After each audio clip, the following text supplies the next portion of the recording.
Hi guys and welcome back to Tables Games. Before we get started, I'd like to give a huge thanks to all the new subscribers and new viewers who are joining us today for the first time. I'd also like to give a huge thanks to all the current subscribers and current viewers, for those of which who watched the first intro video, which at this point in time is currently 85 views, which is absolutely insane. Now anyway, today's video will be my first look into competitive Pokemon, in which I'll be walking you guys through what Pokemon is, how to play, and some of the stats you may need to consider when playing competitively. Now, I love Pokemon, and is one of my favourite gaming franchises of all time, but I've only ever played it casually, as a casual viewer, and I've actually never looked into competitive Pokemon. But through this series in which I'll be looking into competitive Pokemon, I'll be walking through every aspect of competitive Pokemon that I can reasonably do. Now, I'll just give you guys a warning, this is a two-parter, in which today I'll be, as I said, walking through what it is, how to play, and some of the stats, and tomorrow's video, I'll be walking you through some of the other categories such as natures, abilities, and other factors like that may influence a competitive Pokemon. Now, without any further ado, let's get right into it. Anyway, so the first thing I'll discuss is what is Pokemon and how to play.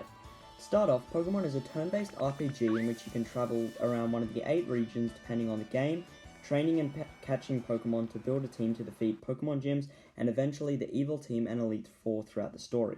To catch a Pokemon, you first need to weaken it in battle for a chance to catch it.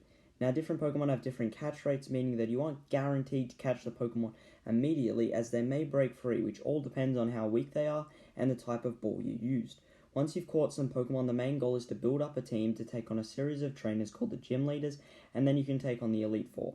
After you reach these trainers, you enter a battle much like when you catch a Pokemon, but instead, the aim here is to defeat the opposing Pokemon. To defeat a Pokemon, you need to deal enough damage by using moves to make it faint. Once you've defeated all of the trainer's Pokemon, the battle is over. After you've completed the main story, you should have access to every single Pokemon and resource that you need to competitively play. I would highly recommend completing the story before you begin to think about playing competitively, as it gives you a lot more options for team building and training. Now that I've covered how to play, I will now go into the specific stats and things you need to consider when playing competitively. To start off, we will talk about BST or base stat total. Now, base stat total is hence the name, the total amount of base stats a Pokemon can have. Of course, for individual Pokemon, these stats and stat spreads differ, but for the species, this is the average stat spread. The base stat total is another factor which, along with IVs and EVs, combines to make a Pokemon stat spread. These stats are split into 6 different categories, being health, attack, defense, special defense, and speed.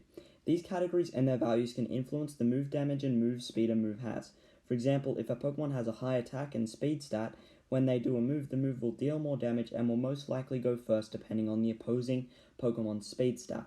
There are also a number of events that can change these base stats, whether that be a permanent or a temporary change. These events include evolution and mega evolution. We'll go more in depth on normal evolution later, but not on megas, as they are no longer relevant to the current metagame, as they are not in Sword and Shield. However, whenever these events take place, they can boost the base stats of a Pokemon permanently, in the case of normal evolutions, but only temporary in the case of megas, as mega evolution is a temporary process. Because of this boost in stats, first stage evolutions are generally in the range of 1 to 255 BST, while the second stage have 300 to 400 BST, and finally the third stage is above 400 BST. Before I talked about IVs and EVs and how they combined with the BST to influence a Pokemon's stat spread. Well, now that I've talked about BST, I would also like to talk about IVs and then EVs. To start off, I'd like to say that IVs, otherwise known as individual values, like BST, fall into several different categories, being the same as health, attack, defense, special defense, and speed. The values of these stats range from 0 to 31 stat points, which determines how effective they are in battle. These values can also be seen as words with the judge function if unlocked in the game. For example, no good equals 0 stat points, decent equals 1 to 10 stat points, pretty good equals 11 to 20 stat points, very good equals 21 to 29 stat points, fantastic equals 30 stat points, best equals 31 stat points. These stats are different from BST in the sense that they are pretty much unchangeable and are essentially the genes of a Pokemon. These stats are essential to training a Pokemon competitively and can only be altered through bottle caps and hyper training, which automatically raises the IV to a perfect best. They can also be genetically inherited when breeding Pokemon, hence the popular trend of breeding competitive Pokemon. Although training and breeding will be discussed in another video purely based around that. These IVs also influence the stats of a Pokemon when they reach level 100. For example, if a Pokemon has 78 IVs in attack and they reach level 100, their attack stat would be 278. Anyway, the point is that IVs are the genes of a Pokemon and can influence their moves and the way they battle. Now that I've discussed both BST and IVs, the final part of a Pokemon stats is its EVs. EVs are also called effort values, and like both IVs and BST, they split into the same 6 different categories: health, attack, defense, special attack, special defense, and speed. Unlike IVs, EVs can be altered, changed, and trained to however you want. EVs can also be seen as movable points that can be moved from one Pokemon stat to another to boost that particular stat. This means a Pokemon can have a maximum of 510 IVs across all their stats, and a maximum of 252 EVs in each stat, with the remaining 6 in any of the other stats. They are also added in stacks of 4, meaning for every 4 EVs invested, 1 extra stat point is added in at level 100. Although I will be doing a training video later on how to train and breed competitive Pokemon, I thought I'd add in here that you can train Pokemon in specific EVs with items such as vitamins, berries, feathers, and even super training in Gen 6 games. For example, if you had a physical attacker with a great stat spread across his attack and defense categories and had been bred with great IVs in those as well, the next step would be to train his EVs in those as well to help play to the advantage, so that you are boosting those stats even further in battle, making you stronger and even more powerful. So to wrap up how stats work, basically certain Pokemon species have individualized strengths and weaknesses in different stats.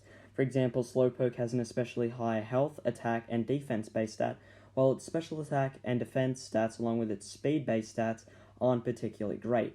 So to optimize its potential in battle, you need to play to its strengths, meaning you need to train/breed a Slowpoke with exceptionally high attack, defense, and health stats in its IVs and EVs to make sure it correlates with its base stat points. This example is what we call a physical attacker, and this along with special attackers will be discussed in another video. By optimizing a Pokemon to its individual prime stats, you can play by its strengths and hopefully win by using those statistical advantages. Anyway, that is it for today, guys, and I'd like to give a huge thanks to Nerf, GameSpot, IGN, Bulbapedia, and Cerebi, as I used their resources to research for this video. And I'd also like to give a huge thanks to you guys for watching this video, as it helps out a lot. And if you guys could comment, like, subscribe, and turn notifications on, that would just be a huge help, as it helps out the channel a lot and helps it grow. Anyway, without any further ado, I'll see you guys next time. Bye!